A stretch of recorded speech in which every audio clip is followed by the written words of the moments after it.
ओम शांति। आज है 30 मई, शिव बाबा की साकार मुरली। आज मीठे बाबा कहते हैं, मीठे बच्चे, तुम्हें पहला पहला निश्चय चाहिए कि हमको पढ़ाने वाला स्वयं शांति का सागर, सुख का सागर बाप है। कोई मनुष्य किसी को सुख शांति दे नहीं सकता। प्रश्न, सबसे ऊंची मंजिल कौन सी है? उस मंजिल को पाने का पुरुषार्थ क्या है? उत्तर है, एक बाप की याद पक्की हो जाए, बुद्धि और कोई की तरफ न जाए, यह ऊंची मंजिल है। इसके लिए आत्म अभिमानी बनने का पुरुषार्थ करना पड़े। जब तुम आत्म अभिमानी बन जाएंगे तो सब विकारी ख्यालात खत्म हो जाएंगे, बुद्धि का भटकना बंद हो जाएगा, देह की तरफ बिल्कुल दृष्टि न जाए। यही मंजिल है। इसके लिए आत्म अभिमानी भव। ओम शांति।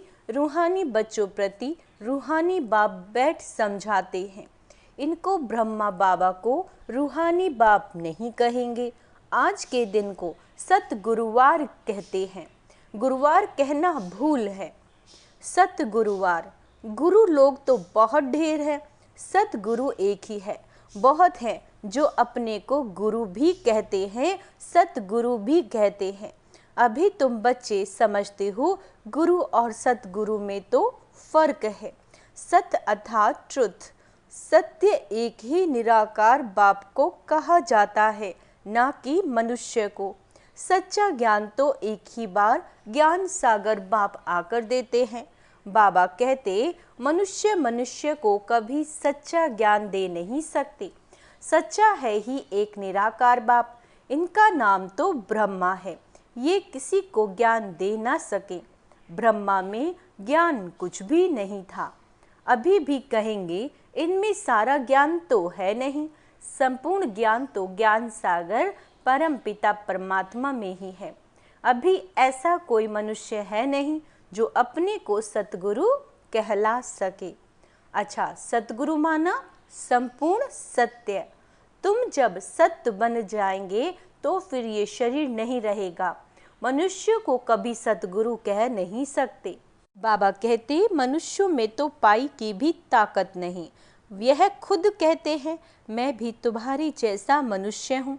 इसमें ताकत की बात उठ नहीं सकती। यह तो बाप पढ़ाते हैं, ना कि ब्रह्मा। यह ब्रह्मा भी उनसे पढ़कर फिर पढ़ाते हैं। तुम ब्रह्मा कुमार कुमारियां कहलाने वाले भी परम पिता परमात्मा सतगुरु से पढ़ते हो। तुमको उनसे ताकत मिलती है। अच्छा, ताकत का मतलब ये नहीं कि कोई को घूसा मारो जो गिर पड़े। बाबा कहते नहीं, ये है रूहानी ताकत जो रूहानी बाप द्वारा मिलती है। याद के बल से तुम शांति को पाते हो और पढ़ाई से तुमको सुख मिलता है। जैसे और टीचर्स तुमको पढ़ाते हैं वैसे बाप भी पढ़ाते हैं। ये भी पढ़ते हैं, स्टूडेंट है। देहधारी जो भी हैं वे सभी स्टूडेंट है। बाप को तो देह है नहीं, वह निराकार है, वही आकर पढ़ाते हैं। जैसे और स्टूडेंट पढ़ते हैं वैसे तुम भी पढ़ते हो। इसमें मेहनत की बात नहीं। पढ़ते समय हमेशा ब्रह्मचर्य में रहते हैं। पढ़ने समय ब्रह्मचर्य में पढ़कर जब पूरा करते हैं तब बाद में विकार में गिरते हैं। मनुष्य तो मनुष्य जैसे ही देखने में आते हैं। कहेंगे ये फलाना आदमी, यह LLB है, ये फलाना ऑफिसर है। पढ़ाई पर टाइटल मिल जाता है, शक्ल तो वही है। उस जिस्मानी पढ़ाई को तो तुम जानते हो। साधु संत आदि जो शास्त्र पढ़ते पढ़ाते हैं उनमें कोई बड़ाई नहीं। उससे कोई को शांति तो मिल नहीं सकती। खुद भी शांति के लिए धक्के खाते हैं। जंगल में अगर शांति होती तो फिर वापस क्यों लौटते? मुक्ति को तो कोई पाता नहीं। बाबा कहते, जो भी अच्छे अच्छे नामी ग्रामी राम कृष्ण परमहंस आदि होकर गए हैं वह भी सब पुनर्जन्म लेते लेते नीचे ही आए हैं। मुक्ति, जीवन मुक्ति को कोई भी पाते नहीं। तमो प्रधान बनना ही है। देखने में तो कुछ नहीं आता। कोई से पूछो तुमको गुरु से क्या मिलता है तो कहेंगे शांति मिलती है, परंतु मिलता कुछ भी नहीं। शांति का अर्थ ही नहीं जानते।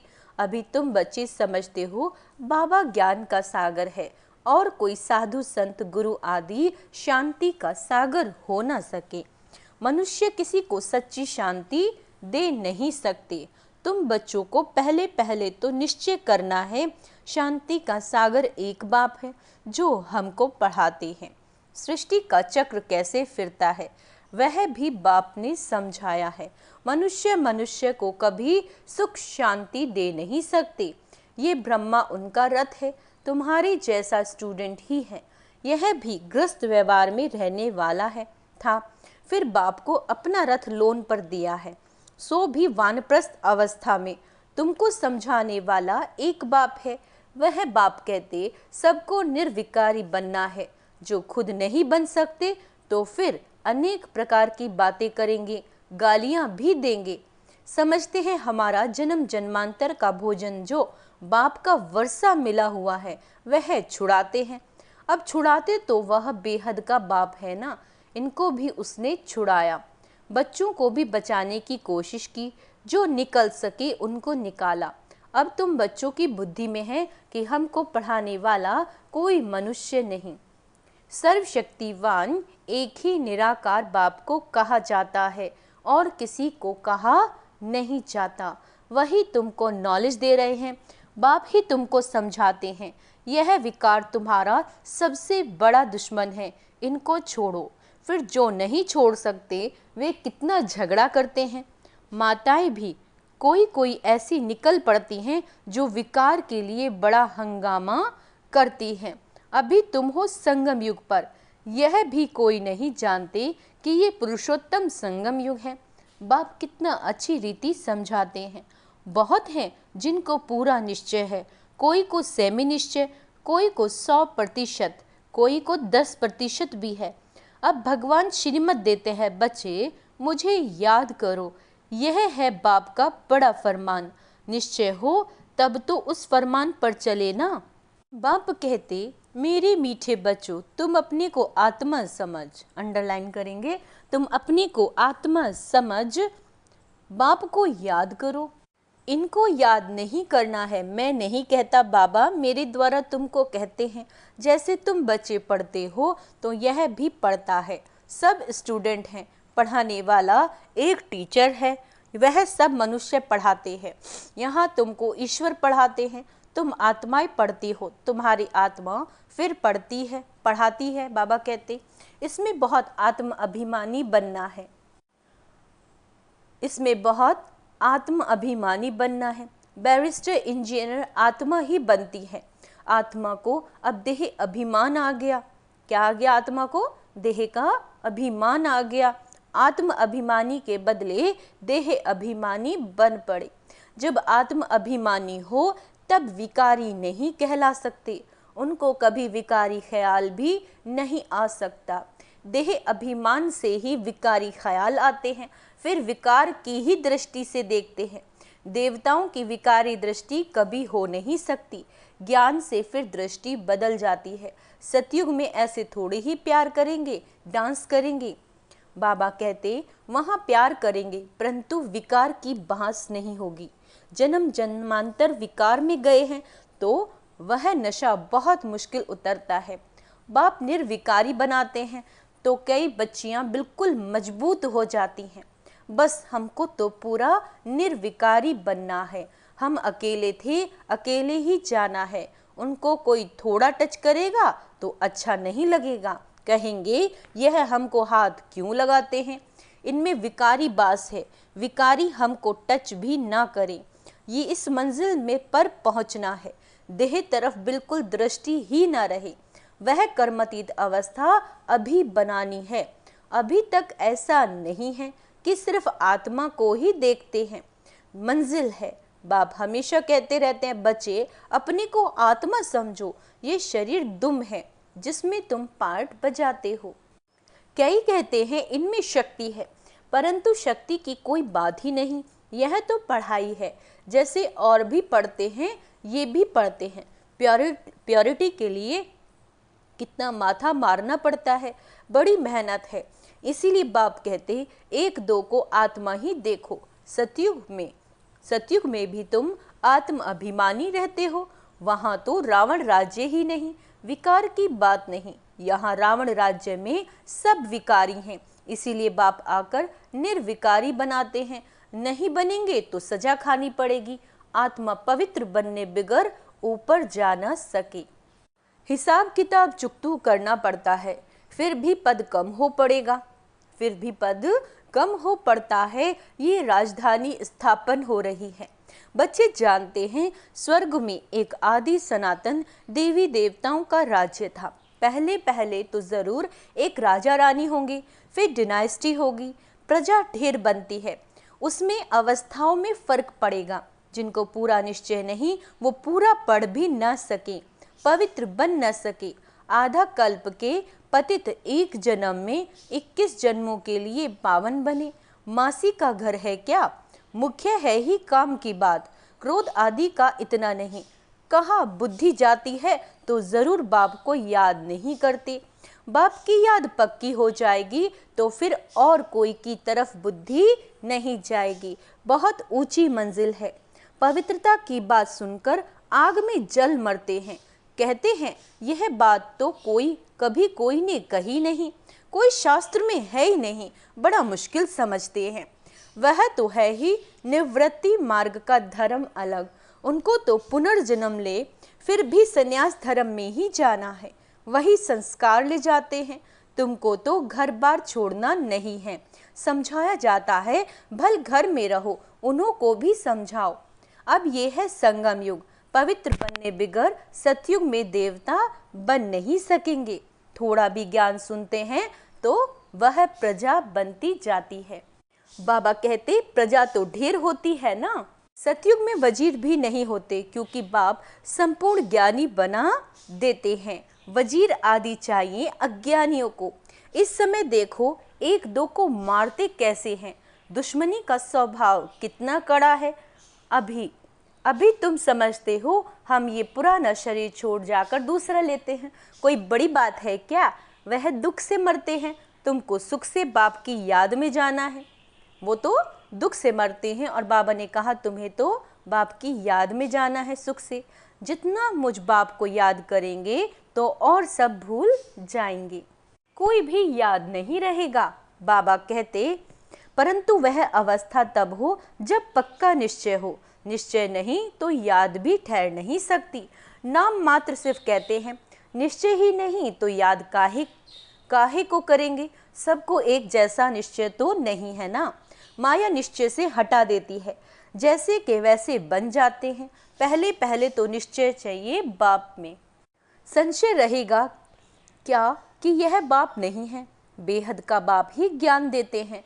वह तो कहता है मैं सृष्टि के रचयिता और रचना को नहीं जानता था। मेरे को कोई तो सुनाएगा। मैंने 12 गुरु किए ब्रह्मा बाबा ने, उन सबको छोड़ना पड़ा। गुरु ने तो ज्ञान दिया नहीं, सतगुरु ने अचानक आकर प्रवेश किया। समझा पता नहीं क्या होना है। गीता में भी है ना, अर्जुन को भी साक्षात्कार कराया। अर्जुन की बात है नहीं, यह तो रथ है ना। यह भी पहले गीता पढ़ता था। बाप ने प्रवेश किया, साक्षात्कार कराया कि यह तो बाप ही ज्ञान देने वाला है, तो उस गीता को छोड़ दिया। बाप है ज्ञान का सागर, हमको तो वही बताएगा ना। गीता है माई बाप, वह बाप ही है जिसको तमेव मास्ताश्च पिता कहते हैं। वह रचना रचते अडॉप्ट करते हैं। वह यह ब्रह्मा भी तुम्हारे जैसा है। बाप कहते हैं इनकी भी जब वानप्रस्थ अवस्था होती है तब मैं इनमें प्रवेश करता हूँ। कुमारियाँ तो हैं ही पवित्र, उनके लिए तो सहज है। शादी के बाद कितने संबंध बढ़ जाते हैं, इसीलिए देही अभिमानी बनने में मेहनत लगती है। वास्तव में आत्मा शरीर से अलग है, परंतु आधा कल्प देही अभिमानी रहे हैं। बाप आकर अंतिम जन्म में देही अभिमानी बनाते हैं तो मुश्किल भासता है। पुरुषार्थ करते करते कितने थोड़े पास होते हैं, 8 रतन निकलते हैं। अपने से पूछो हमारी लाइन क्लियर है? एक बाप के सिवाय और कुछ तो याद नहीं आता। वह अवस्था पिछाड़ी में होगी। आत्म अभिमानी बनने में बहुत मेहनत है। अच्छा, मीठे मीठे सिक्के लदे बच्चों प्रति माता पिता बाप दादा का याद प्यार गुड मॉर्निंग। रूहानी बाप की रूहानी बच्चों को नमस्ते। हम रूहानी बच्चों की रूहानी बाप दादा को याद प्यार गुड मॉर्निंग। नमस्ते मीठे बाबा, शुक्रिया बाबा, शुक्रिया। धारणा के लिए मुख्य सार। ज्ञान से अपनी दृष्टि का परिवर्तन करना है। ज्ञान से आत्म अभिमानी बन विकारी ख्यालात समाप्त करने हैं। किसी भी विकार की बास न रहे। देह तरफ बिल्कुल दृष्टि ना जाए। ध्यान देंगे। बेहद का बाप ही हमें पढ़ाते हैं। ऐसा पक्का निश्चय हो तब याद मजबूत होगी। ध्यान रहे माया निश्चय से जरा भी हिला न सकी। वरदान सेवा भाव से सेवा करते हुए आगे बढ़ने और बढ़ाने वाले निर्विघ्न सेवाधारी भव। सेवा भाव सफलता दिलाता है। सेवा में अगर अहम भाव आ गया तो उसको सेवा भाव नहीं कहेंगे। किसी भी सेवा में अगर अहम भाव मिक्स होता है तो मेहनत भी ज़्यादा और समय भी ज़्यादा लगता है और स्वयं की संतुष्टि भी नहीं होती। सेवा भाव वाले बच्चे स्वयं भी आगे बढ़ते हैं और दूसरों को भी आगे बढ़ाते हैं। वे सदा उड़ती कला का अनुभव करते हैं। उनका उमंग उत्साह स्वयं को निर्विघ्न बनाता है और दूसरों का भी कल्याण करता है। स्लोगन। ज्ञानी तू आत्मा वो है जो महीन और आकर्षण करने वाले धागों से भी मुक्त है। फिर से सुनेंगे। ज्ञानी तू आत्मा वह है जो महीन और आकर्षण करने वाले धागों से भी मुक्त है। अच्छा, ओम शांति। तो आज का स्वमान अभ्यास करेंगे। मैं नॉलेजफुल आत्मा हूँ, मैं निर्विघ्न सेवाधारी हूँ। और सभी अपने आत्मिक स्वरूप का भी ध्यान करेंगे। अच्छा, ओम शांति।